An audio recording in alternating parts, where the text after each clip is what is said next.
I noticed something peculiar during the transaction. The buyer assembled the firearm 5 seconds faster than me, a professional operative. Even more perplexing, after I deliberately tampered with the sniper scope's settings, she still hit the bullseye with pinpoint accuracy. All this made me recall the retirement request I submitted to the organization not long ago. And this sudden assignment, I was certain it was no coincidence. As I pondered this, the buyer suddenly handed me the weapon, demanding I fire a shot beside her to test the suppressor's effectiveness. In that moment, I had ample opportunity to eliminate her outright, but a more perfect plan was brewing in my mind. The buyer praised the weapon's performance effusively. Just as we were about to finalize the deal, I suddenly suggested some parts needed improvement. She didn't suspect a thing, but only gave me a 3-day grace period. After leaving the transaction site, I deliberately kicked my car's front bumper to damage it, then drove straight to a repair shop. While the owner was focused on fixing cars, I quietly collected various usable parts, preparing for the next phase of my plan.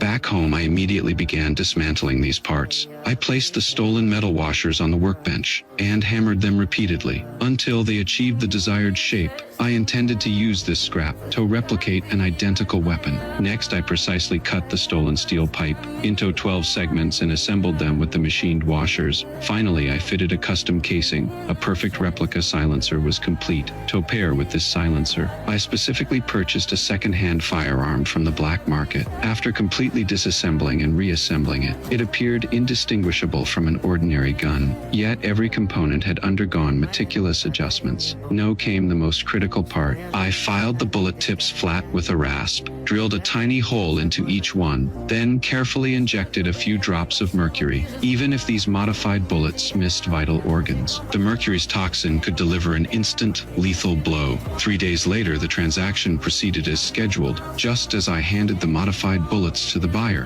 he suddenly demanded another inspection. I noticed the restaurant staff hurriedly retreating into the kitchen. The entire hall suddenly emptied, as if I'd fallen into a meticulously designed trap. When the buyer reappeared, I swiftly tucked the concealed gun into my pocket. Fortunately, the inspection went smoothly, and the transaction concluded without incident. Staring at the thick stack of bills in my hand, I began to wonder if I'd overthought the whole thing, but I didn't know that the buyer received a mysterious call on his way back. What happened? There wasn't the opportunity.